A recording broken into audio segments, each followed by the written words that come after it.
Lawbreakers. Here to talk about not just gameplay, but cold, hard dates is the CEO of Boss Key Productions himself, Cliff Bleszinski. Welcome to the stage. Thanks for having me, man. Yes. Now, Cliff, I know that you guys in the past have been doing a lot of alphas and betas. How have those been going? They've been going well. The alpha, it was all right. And then the first beta was good. The second beta was great. We're doing our final closed beta June 28th. If you have a key, sign on to Steam, download the latest update. And then we're doing our Rise Up event, which is a full open beta June 30th. Hop online, play the game, let us know what you think.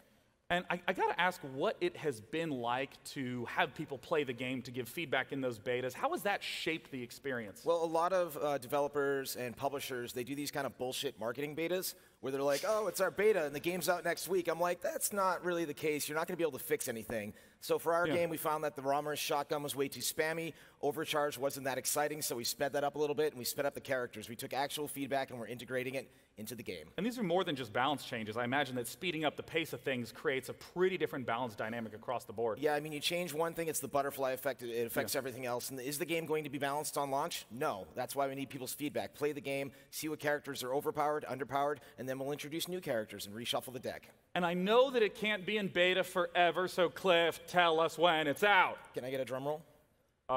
Audience, go! Do a thing! So the game is finally dropping on August 8th on PC and PlayStation 4. Oh, that's soon. $29.99, none of that $60 multiplayer only bullshit.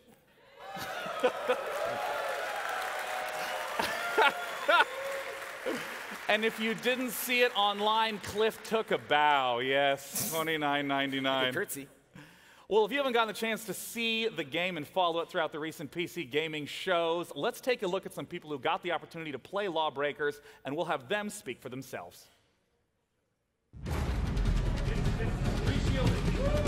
Oh, the speed of this game is intense. 1,000 decisions a minute. This is hardcore PvP. Your instincts take over. It's primal. It's exhilarating. Full frontal f***ery. A million miles an hour. Literally from every angle. I was shaking after the matches ended. It was like a high. One of the fastest games that I've ever played. Are you ready for another one? I'm like, I just need a minute, man. I'm shaking. I'm shaking over here.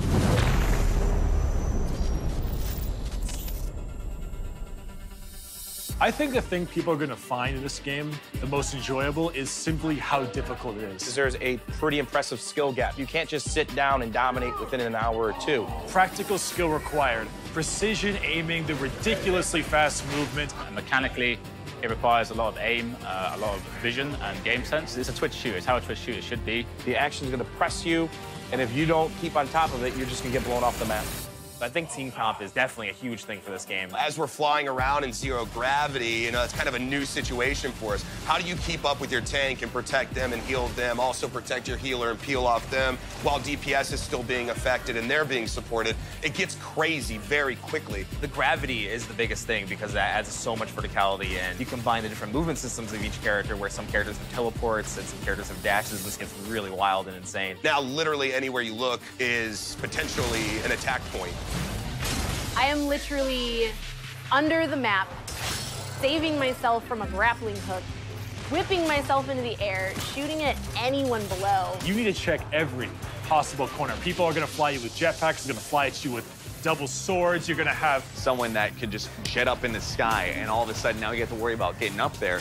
There's some abilities that I just haven't seen before. Medic role is actually phenomenal. It was battle medic, they call it. So it's not one of those medics where you have to sit back. It's not even a thankless role anymore because I'm out there slaying, killing with the rest of my team while keeping them alive. Wraith's got a really good one. With the slide and then the jump into 0G, that's great. Getting like through the map that fast is ridiculously fun. I've been using the Vanguard to drift off the side, so I've been coming up behind the enemy. It took like 3-4 rounds before they caught on. With the gunslinger, he's a very precision character, so just spinning around and popping someone in the head real quick, it feels great. The game is just aggressive all the time. And this game gives you so much variety of motion. I never felt more tested. It makes you think in a completely different way. The fastest speed I've ever seen in my life. Crazy when you're playing it.